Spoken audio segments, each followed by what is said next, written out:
성도 여러분, 안녕하셨습니까? 행복한 안식일입니다.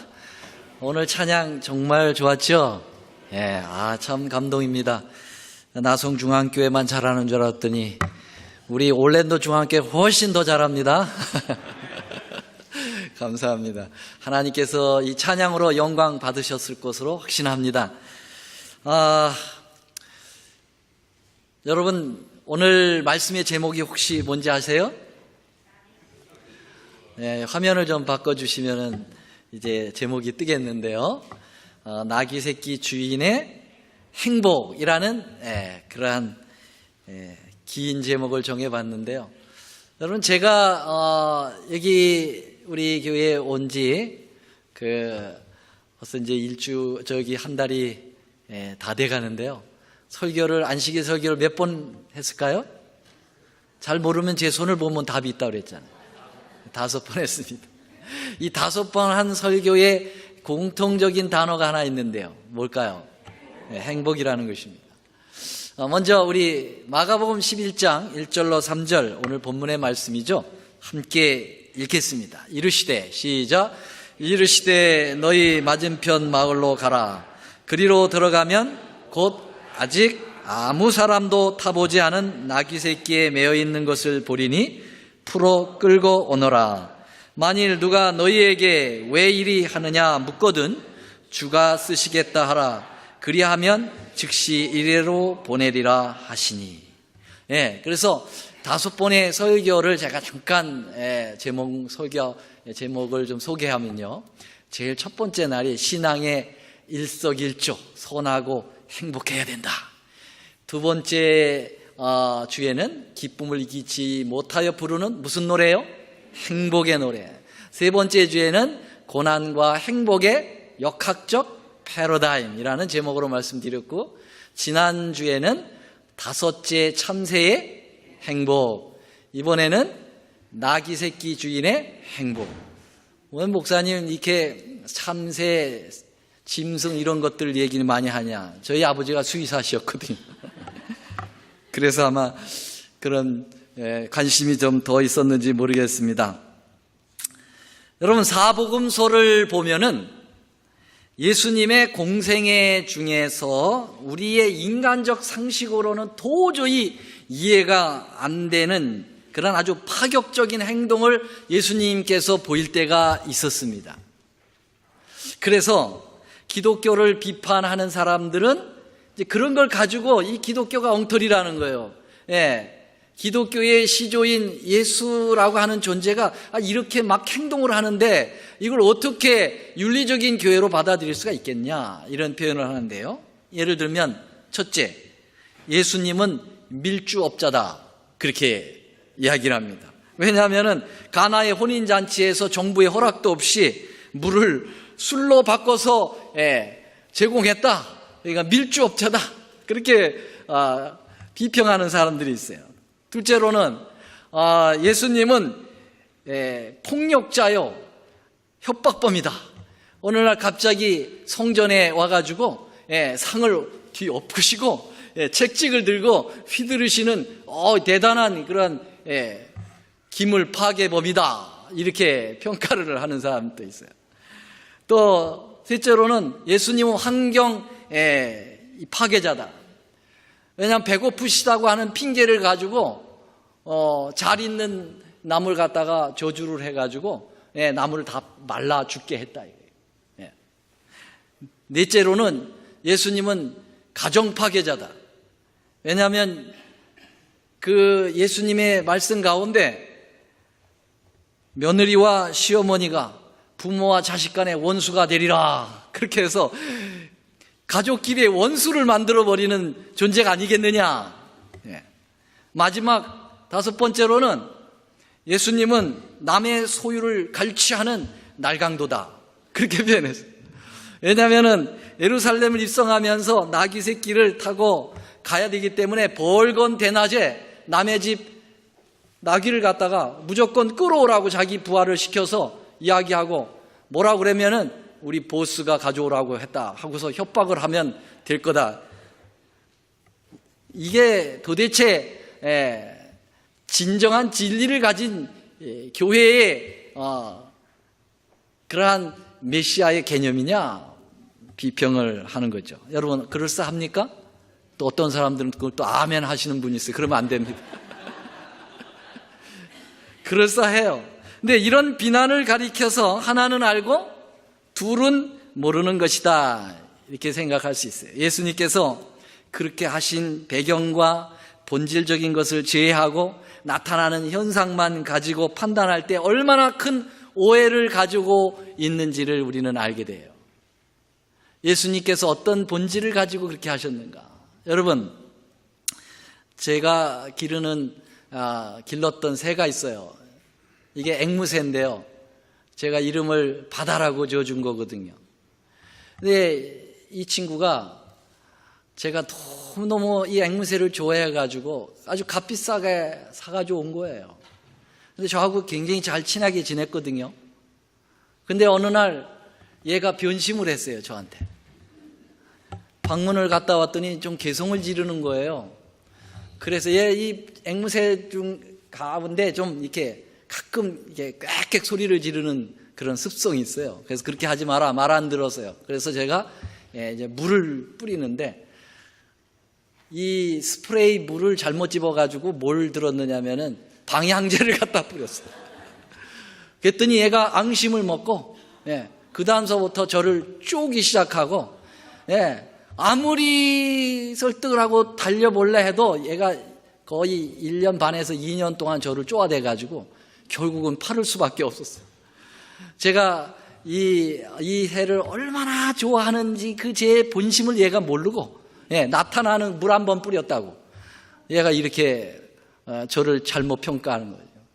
근데 많은 세상의 사람들이 예수님이 이 땅에 오셔서 하신 그 겉으로 한 몇 가지 행동을 가지고 예수님의 그 본심을 모르고 이렇게 뭐 가정 파괴범이나 뭐 날강도라든지 밀주업자를 이렇게 오해를 할 때가 많이 있다는 것이죠. 저는 오늘 굳이 이 위에서 열거되었던 예수님에 대한 큰 오해들을 일일이 풀어서 설명할 시간이 없습니다. 많은 분들이 이미 이러한 오해가 얼마나 허무맹랑한 것인지를 우리는 다 알고 있어요. 그래서 굳이 그것에 대한 변명을 제가 대신하지 않습니다. 그러나 저는 오늘 제가 마지막 얘기했던 나귀 새끼를 반강제적으로 빼앗았다는 날강도에 대한 오해는 좀 풀어드리고 싶어요. 여기에 굉장히 귀한 교훈이 있기 때문에 그렇습니다. 여기에 우리가 행복해져 가야 되는 중요한 통로가 이 사건 속에 있기 때문에 우리가 이 부분을 한번 깊이 생각을 해봐야 될 것이라고 생각합니다. 이 상황은 순환주간, 즉 예수님께서 십자가에 달려 돌아가시기 전 일주일을 순환주간이라고 하죠. 이 순환주간의 그 첫 번째 날 이루어졌던 사건입니다. 정확하게 말씀드리자면은 AD 서기 31년도 니산월 14일이 6월절이거든요. 6월절 때 예수님이 돌아가셨어요. 왜냐하면 예수님은 6월절 어린 양이시기 때문에 예수님이 6월절 어린 양의 표상에 맞춰서 그 어린 양이 죽는 시간에 정확하게 그날 그 날짜에 그리고 그 시간에 돌아가셨거든요. 근데 그것으로부터 일주일 전이니까요, 니산월 9일입니다. 그러니까 유대력으로는 니산월 9일이고 성력으로는 1월 9일입니다. 왜냐하면 출애굽기 12장 1절에 보면 6월절이 너무너무 중요하니까 원래는 7월이었거든요. 그래서 그 해 첫 달로 하라고 하는 주의 특별한 명령이 있었어요. 그래서 이 니산월이 1월로 와버리고 1월이었던 티슈리얼이 7월로 가게 되는 거예요. 그래서 생긴 게 바로 이제 성력, 세크리트, 캘란다. 그래서 아주 거룩한 달력이 된 거죠. 그래서 이 성력으로는 1월 9일 날, 유대력으로는 니산월 9일에 이 사건이 있었던 거예요. 예수님께서 나귀 새끼를 타고 예루살렘에 입성하셔야만 했습니다. 이것은 우발적인 주님께서 계획 없이 그냥 생각나는 대로 행동한 것이 아니라 여러분, 예수님의 생애는 이 땅에 오시기 전부터 이미 뭐가 됐느냐 하면은 다 스케줄링 되었습니다. 그래서 예수님이 이 땅에 오시는 그러한 태어나시는 시간과, 그리고 그분이 침례를 받는 시간과, 그리고 그분이 십자가에 달리는 때와, 그리고 그분이 부활하는 때, 그리고 그분이 모든 이 땅에서의 공생의 모든 스케줄이 이미 구약 성경에 다 예언되어 있음을 우리는 알게 됩니다. 그런 것과 마찬가지로 예수님은 이제 십자가로 가시기 전에 하셔야 될 분명한 한 일이 있는데, 그것은 나귀를 타고 예루살렘을 입성하는 것입니다. 이게 구약에 이미 예언되어 있어요. 예수님은 함부로 자기의 생애를 막 살아가지 않으셨어요. 다 계획된 대로 살아가신 거예요. 여러분, 그냥 사는 것이 편할까요? 아니면 계획된 대로 거기에 맞춰서 사는 것이 편할까요? 그냥 사는 게 사실 쉬워요. 그렇죠? 그냥 되는 대로 살면 되는데. 근데 이미 시나리오에 나온 대로 생활하는 것은 굉장히 어렵습니다. 네. 자, 여기 어떤 시나리오가 있는가? 스가랴 9장 9절에 이 시나리오가 이미 예표되어 있습니다. 한번 다 같이 읽어볼까요? 시온에 따라, 시작. 시온에 따라 크게 기뻐할지어다. 예루살렘에 따라 즐거이 부를지어다. 보라, 내 왕이 내게 임하나니 그는 공의로우며 구원을 베풀며 겸손하여서 나귀를 타나니 나귀의 작은 것 곧 나귀 새끼이니라. 메시아가 되려면은 예루살렘을 향하여 나귀를 타고 들어가야 된다는 거예요. 그게 이제 구약 성경에 예언된 거예요. 예수님이 오시기 전에, 여러분. 근데 나귀도 무슨 나귀를 타라고요? 사람들이 타보지 않은 무슨 나귀요? 새끼 나귀. 아주 어린 새끼 나귀를 타고 입성을 하도록 되어 있습니다. 이게 스케줄이에요. 예수님께서 나귀를 타고 백성들의 경배를 받으시면서 예루살렘을 입성하시는 것은 아주 놀라운 일이었습니다. 과연 이 일은 당신의 지상생애에 있어서 최고의 그러한 승리적인 장면이라고 시대의 소망에는 언급되고 있어요. 이 부분을 가리켜서 당신의 지상생애 단 한 번뿐인 무슨 장면이라고요? 승리적인 장면이 바로 예수님이 나귀 타고 예루살렘을 입성하는 것이 그 장면이라고 증언의 말씀은 이야기하고 있습니다. 여러분, 그도 그럴 것이 이날 이 예루살렘을 입성하는 사건을 통해서 예수님께서 십자가로 가는 길이 완전히 재촉되어지는 그러한 상황이 되었습니다. 결정적인 사건이 된 것입니다. 예루살렘 입성 당시에 유대 지도자들과 그 다음에 로마 총독부는 긴장을 했을 것입니다. 왜 그래요? 예수님이 나귀 새끼 타고 조용히 들어가셨습니까? 아니면은 군중들이 때로 몰려다니면서 예수님 뒤에서 호산나 호산나 노래를 부르면서 환호의 퍼레이드를 벌였습니까? 퍼레이드를 벌인 거예요. 예수님은 이때 말리지 않으셨어요. 전에 떡바구니 옆에 끼고 5,000명 먹이면서 임금을 만들려고 할 때 예수님은 급히 그들을 해산하고 산으로 가셨던 거에 비해서 여기에서 주님은 절대로 그들의 행동을 막지 않았어요. 심지어는 비평하는 유대 지도자들에게 뭐라고 얘기했습니까? 이 어린아이들이 소리를 지르지 않으면 돌들이 소리를 지를 거라. 호산나 호산나 찬미를 부르면서 예루살렘 온 성이 떠들썩하면서 입성이 되는 거예요. 그러니까 로마 정부로부터 또 유대 지도자들은 올 게 왔구나. 이 사람이 과연 이제 폭동을 일으켜서 이 정권을 찬탈하려고 하는구나 하는 긴장 속에 빠지게 된 것이죠. 그래서 이 사건 후에 예수님은 십자가로 향하는 그 예수님의 십자가의 발걸음이 가속도를 이제 붙이기 시작했다. 그렇게 평가할 수가 있겠습니다. 자, 어떻든 예수님은 이제 나귀 새끼를 찾아야 됐어요. 나귀 새끼. 예수님은 가지신 게 있습니까? 없습니까? 그분은 공중에 새도 자기 깃이 있고 여우도 자기 굴이 있지만 인자는 뭐 할 것이 없어요? 머리 둘 곳이 없어요. 아무 것도 가진 것이 없어요. 그래서 예수님께서는 이 땅에 오셔서 생애하실 때 모두 다 빌려서 쓰셨다고 그랬어요. 그죠? 여러분, 예수님이 태어나실 때에도 태어나신 그 요람이 그 말 구였는데 그게 본인 거예요, 남의 거예요? 남의 거 빌려서 쓰신 거예요. 태어날 때부터. 여러분, 예수님께서 해변가에서 설교를 하실 때 군중들이 밀려오니까 배를 타고 설교를 하셨는데 그 배도 자기 거예요, 남의 거예요? 아마 베드로 거라고 그랬죠? 베드로 거 잠깐 빌려가지고 사용하셨어요. 5,000명을 먹이실 때 여러분, 예수님께서 떡을 떼어 나눠준 그 도시락은 본인 겁니까? 누구 겁니까? 이 어린아이 거 빌려서 여러분 이적을 베푸셨어요. 예수님께서 죽은 자를 살리시고 병든 자를 고치시는 그 엄청난 이적을 베푸실 때도 예수님은 자기가 가지고 있는 내재된 디비니티, 신성을 사용하지 아니하시고 뭘 사용하셨을까요? 하나님의 신성을 빌려서 사용을 하셨습니다. 오직 예수님께서 자기의 것으로 사용하신 것은 뭐밖에 없다고요? 오직 십자가만은 주님 것이었습니다.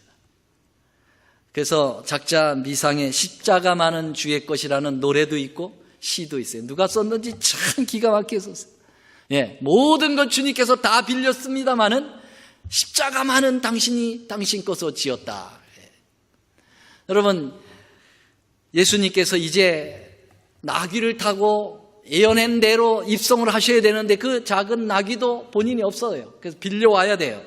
그래서 예수님은 그의 제자 중 2명을 보내가지고 그 나귀를 이제 빌려오는 과정이 있는데요. 참 제자들에게 그 명령을 내릴 때 아주 난감한 명령을 내렸습니다. 맞은편 마을로 가라. 거기에 뭐가 있다고요? 나귀가 있을 거다. 그러면 보는 즉시 풀어서 데려오너라, 가지고 오너라 그랬어요. 여러분, 예수님께서 현 위치에서 명령을 내리신 것은 감람산 벳박의 베다니라고 하는 그 지역에 있으셨어요. 거기에 이제 기드론 시내가 쫙 있고 그 시내를 넘으면 뭐가 보이냐면 예루살렘 성이 쫙 펼쳐지는데요. 1km에서 1km 반 정도의 거리입니다. 거기서 주님이 입성을 이제 시작을 할 텐데 그 맞은편 마을에 가서 나귀를 데려오너라 하는데 예수님께서 정확한 주소도 주시지도 않고 맵도 주지도 않으시고 그리고 오늘날처럼 내비게이션도 주지도 않고 가서 데려오라는 거예요. 여러분, 제자들이 아주 황당할 것입니다. 그렇죠? 오직 단서는 맞은편 마을, 그리고 타보지 않은 나귀 새끼, 이걸 데려오라는 거죠. 명령을 받은 그들이 어떻게 찾아갔을까? 여러분, 시대의 소망에 보면 자세한 지시를 우리 주님께서 말씀해 주셨다, 그렇게 표현하고 있습니다. 여기 보면은 시대의 소망 569, 570쪽에 보면 그러나 당신의 제자들을 이 심부름을 위하여 보내시면서 주신 상세한 지시 가운데에서까지도 그분의 신성이 다시 드러났다. 그래서 저는 여기서 굉장히 많은 것을 생각하게 되었어요. 예수님께서 이 나귀 새끼를 데려오도록 하는 이 과정이 얼마나 중요하냐면은 신성을 드러나셔서 행동을 하셨다는 것입니다. 여러분, 예수님은 신성을 아무 데나 드러내시지 않으시죠. 여러분들이 아시다시피 그 예수님께서 이 성전 청결을 하실 때 그때 신성이 드러났다고 그랬어요. 굉장히 중요한 사건이었거든요. 또 예수님께서 변화산상에서 몸이 변화될 때 그때도 그 신성이 드러난 것입니다. 아주 결정적인 사건일 때 예수님의 그 내재되어 있는 신성이 번뜩였는데요. 여러분, 이 나귀 새끼를 데려오라고 하는 이 지시를 내릴 때 주님의 신성이 번뜩였다는 사실이죠. 제일 중요한 문제인 것입니다. 심부름의 명령을 받은 제자들이 또 난감했던 것은 주인에게 허락을 받고 끌고 오라는 것이 아니라 막무가내로 나귀 새끼가 보이면 먼저 끌고 오라는 거예요. 그리고 주인이 뭐라고 하면은 뭐라고 하라고요? 주가 쓰시겠다 한마디 하고 끌고 오라는 거예요. 여러분들이 제자라면 쉽게 행동에 옮길 수 있겠습니까? 이 당시 나귀 새끼는 이 소시민들에게 있어서는 매우 아주 중요한 재산 중에 하나입니다. 남의 중요한 재산을 무조건 가져오라고 명하신 것이. 그러나 나귀 새끼의 주인을 생각해 보면 여러분 문제는 풀리게 됩니다. 이제 문제를 풀어야 되겠어요. 예수님의 명령대로 제자들은 나귀 새끼를 정확하게 찾아갔고 그리고 주인에게 묻지도 않고 황당한 행동을 한 것입니다. 먼저 나귀 새끼를 건드린 거죠. 생판 모르는 집에 가서 나귀 새끼를 처음 보는 나귀 새끼를 고삐를 풀은 거예요. 나귀 새끼를 풀 때 주인이 뭐라고 그랬어요? 그 나귀 새끼를 풀어서 무엇하느냐? 이런 질문을 던졌어요. 그때 제자들이 다음 시나리오가 뭐죠? 예수님께서 그 다음에 뭐라고 했다고요? 주께서 쓰시겠다라고 얘기하라 그랬어요. 그래서 그대로 했어요. 주께서 쓰시겠다. 그랬더니 뭐라고 그래요? 허락하는지라. 군 더더기가 없어요. 제자들이 예수의 이르신 대로 말한데 그 다음에 뭐라고 그랬어요? 이에 허락하는지라. 주인이 어떤 이의를 제기하지도 않고 바로 그것을 어떻게 했습니까? 허락을 하는 장면이 나타나는 거예요. 그런데 그날 나귀 주인은 어떻게 자신의 그 귀중한 자산이 나귀를 처음 보는 낯선 사람들에 의해서 끌려갈 때 기꺼이 그것을 허락을 했을까? 가만히 생각해 보면은 이 주인은 어느 날 갑자기 전혀 예측하지 못한 가운데 이런 황당한 일을 당한 것처럼 보여집니까? 아니면은 미리 예견한 대로 뭐가 이루어진다고 생각을 하고 있었을까요? 둘 중에 어떤 거라고 생각하세요? 이미 자기가 생각한 계획대로 뭐가 진행되고 있다라고 하는 사실을 우리는 이 장면에서 보게 됩니다. 예루살렘 주변에 살던 사람들이 예수님에 대한 소식을 그때 다 알고 있었습니다. 여러분, 그분이 메시아라고 하는 확신을 가진 사람들도 많았어요. 물론 아닌 사람들도 있었죠.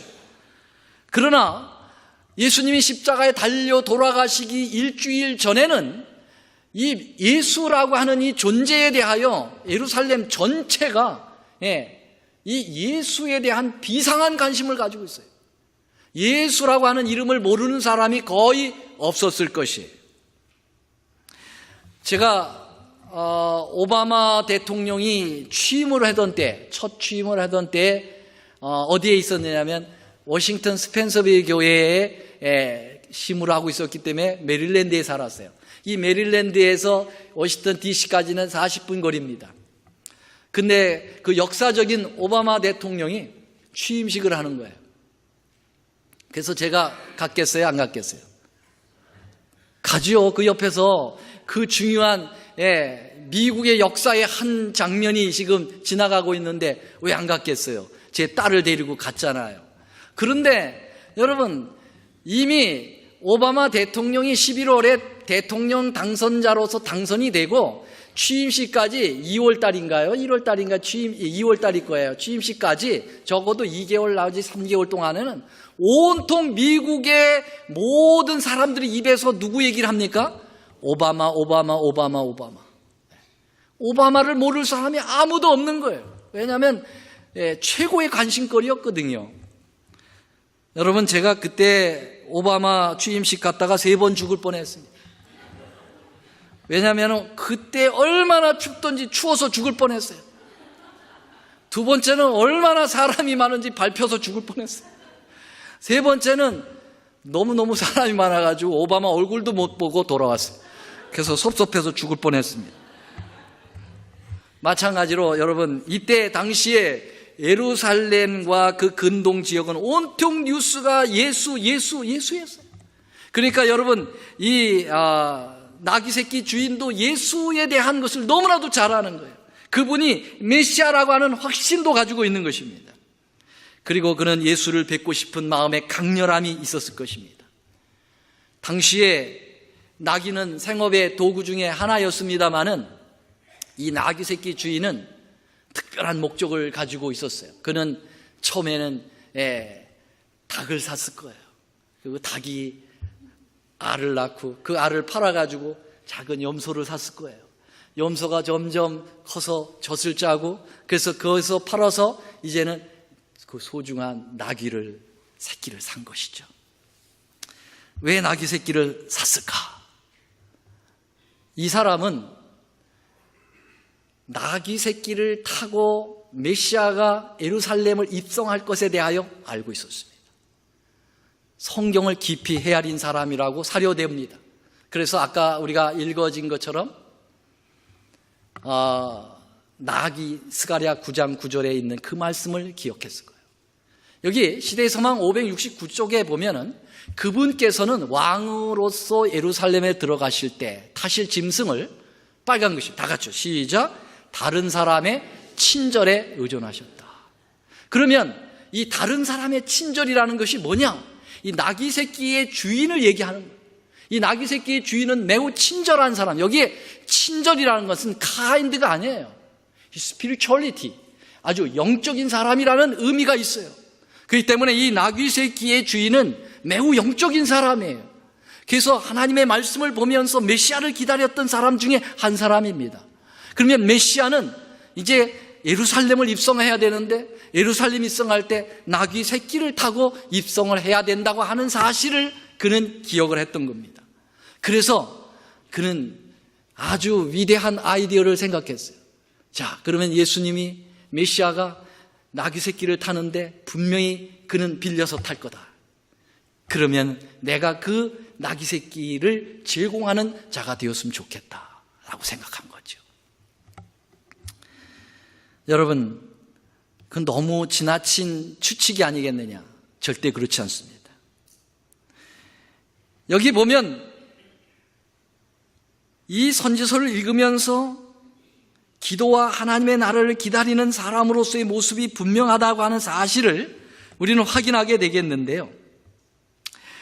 이 사람이 나귀를 풀어 데려가는 이 제자들을 만났을 때 그 질문을 던진 게 단서입니다. 아주 증거가 있어요. 여기 보면은 자, 제자들이 가서 본즉 나귀 새끼가 문 앞에 메어 있는 것을 보고 그것을 푸니 거기 있는 사람 중 어떤 이들이 가로되 나귀 새끼를 풀어 무엇하려느냐 하느냐 그랬어요. 질문을 던진 거예요. 나귀 새끼를 풀어서 무엇하려고 하느냐. 여러분들이 만약에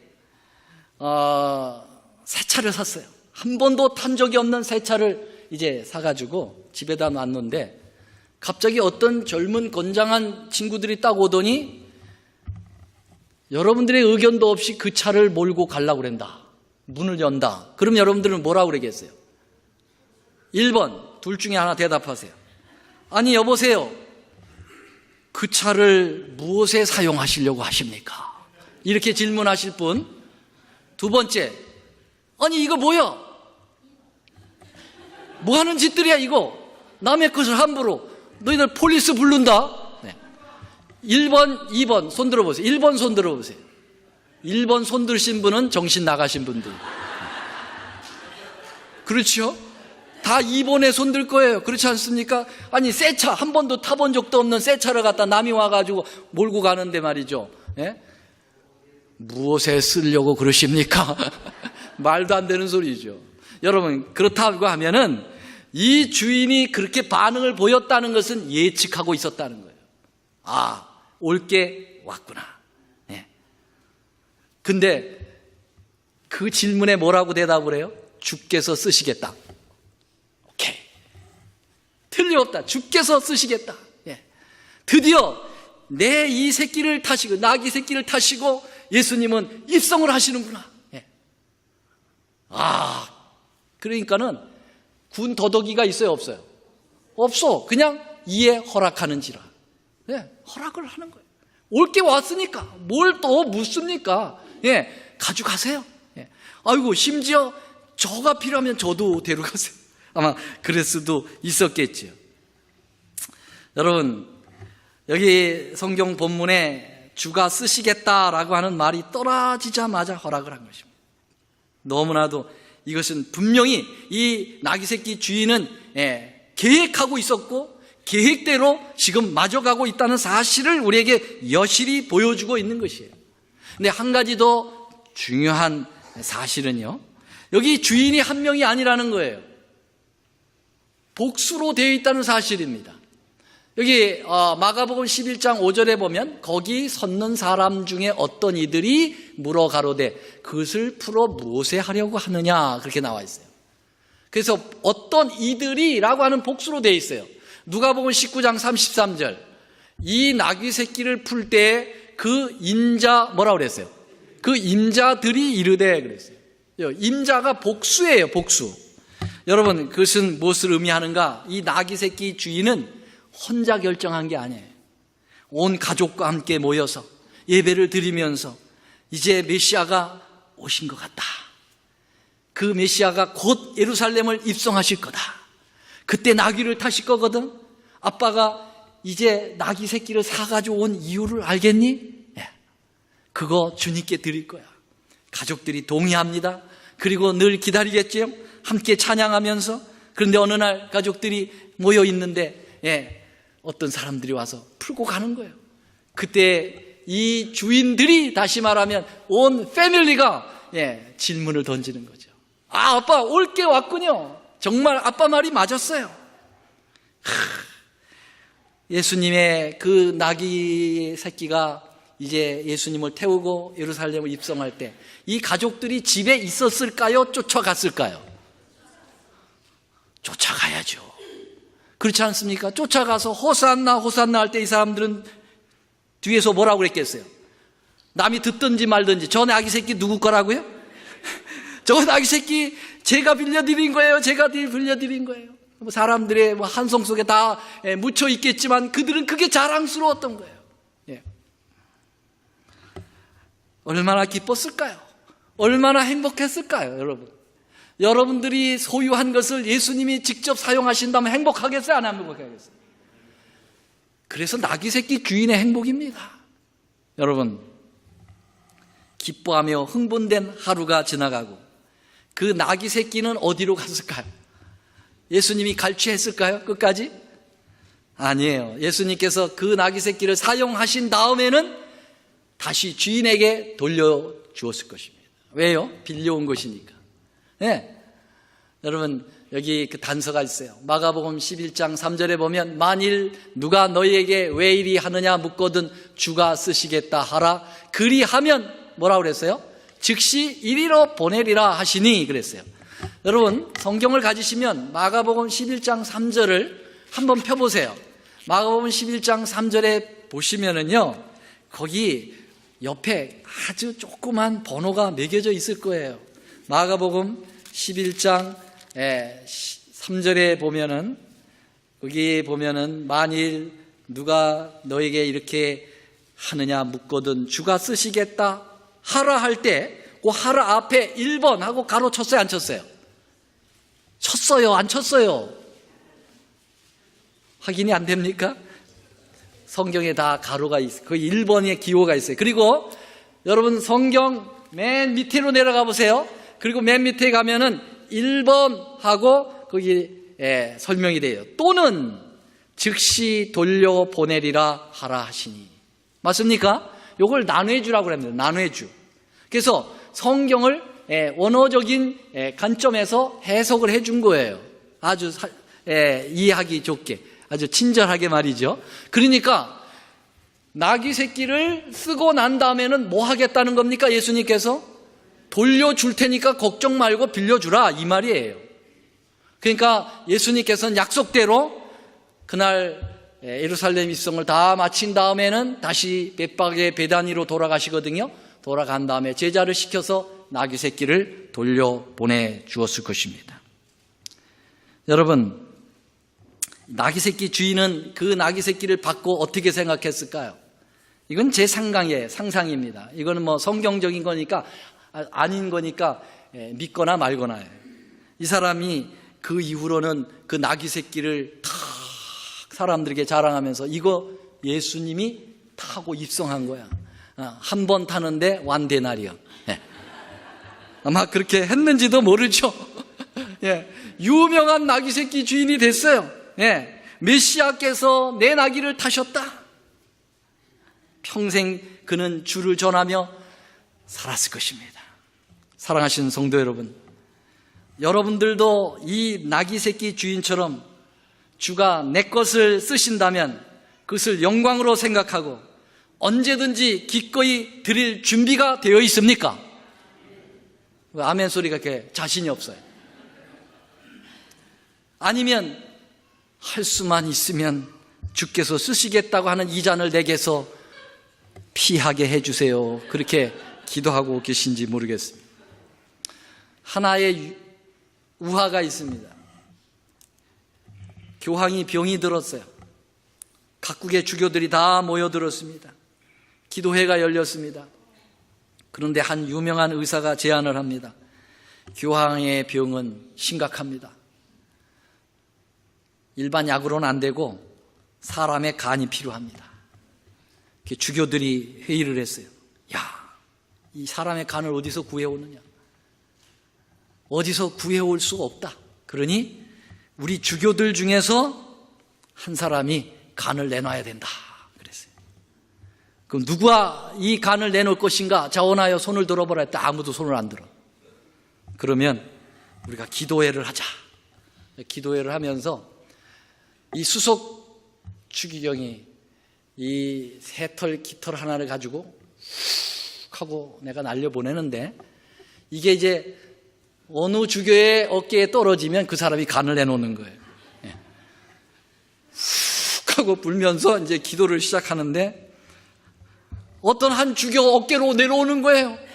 그 주교가 주님, 저 깃털이 제발 내 어깨에 떨어지게 해 주옵소서. 그래서 그때 여기 떨어지려고 하는 게 샥 가더니 다른 데로 또 떨어지려니까 그 주교도 똑같이 주님 제발 저 깃털이 내게 임하옵소서. 그래서 깃털이 지금까지 안 떨어졌답니다. 여러분, 말로만 하지 말고 말로만이 아니라 진실되게 우리 주님께서 쓰시겠다고 하면 내가 내어드릴 용의가 있는지요? 주께서 잠시 빌리시고 다시 되돌려 후히 주실 것입니다.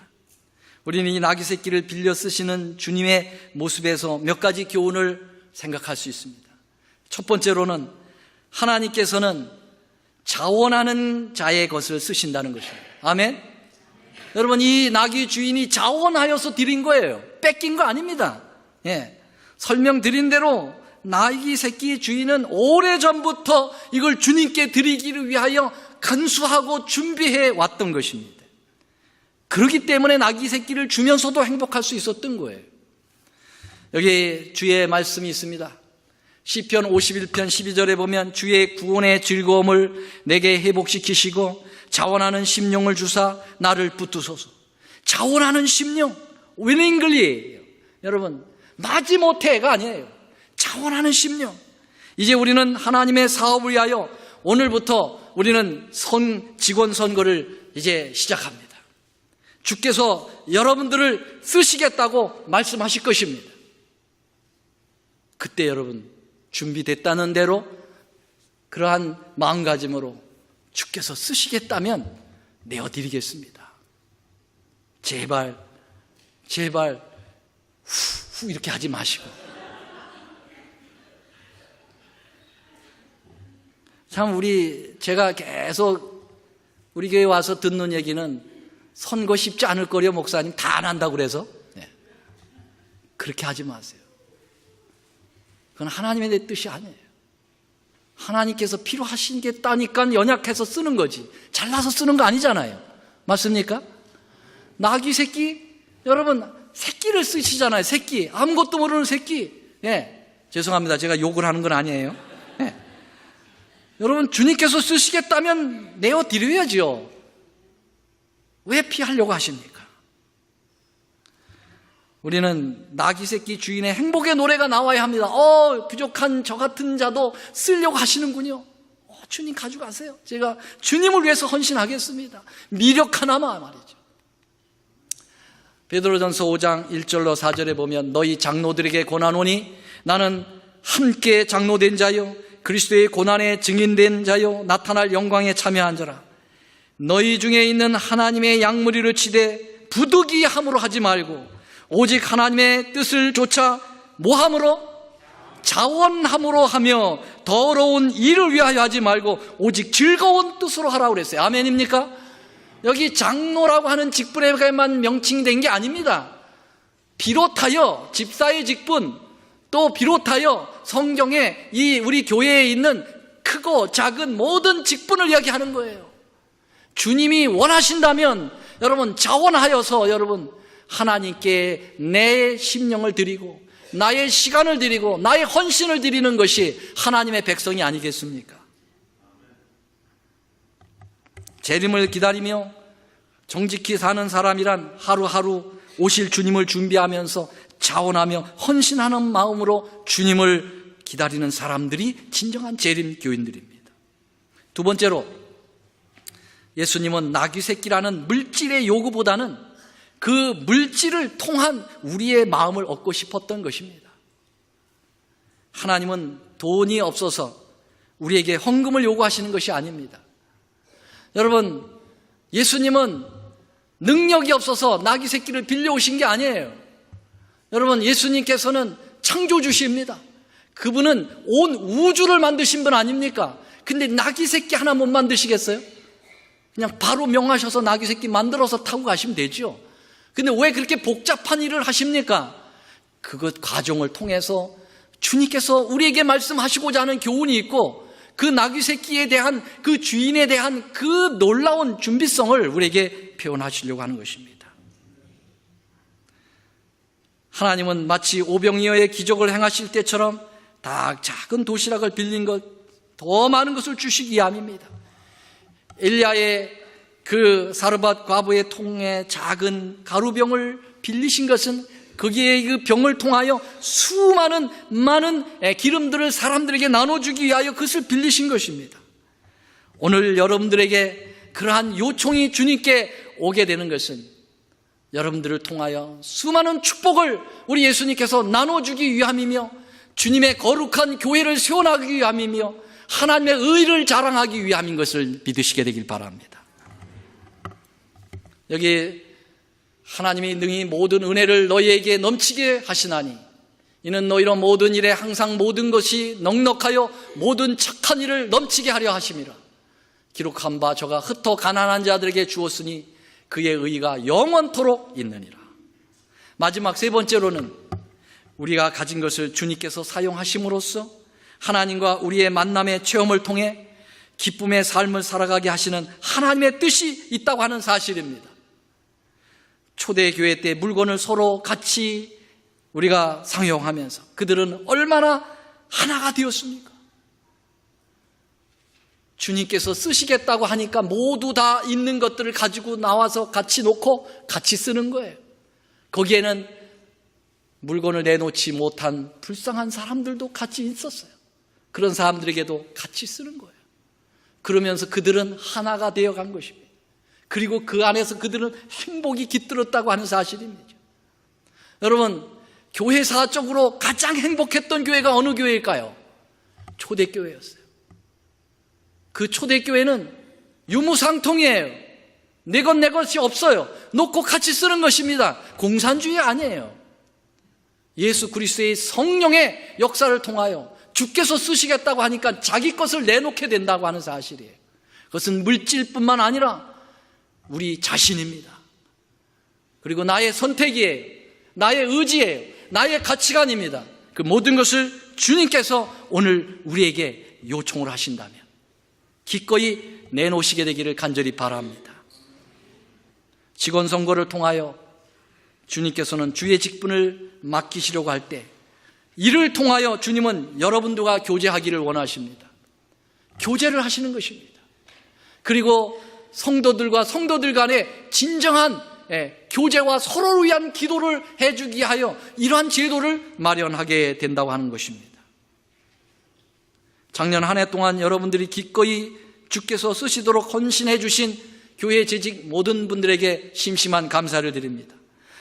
이제 다가오는 2018년 한 해에도 주님께서 여러분들이 가지고 있는 재능과 그리고 여러분들이 가지고 있는 재물과 또 여러분들이 가지고 있는 믿음을 좀 빌려 쓰기를 원하십니다.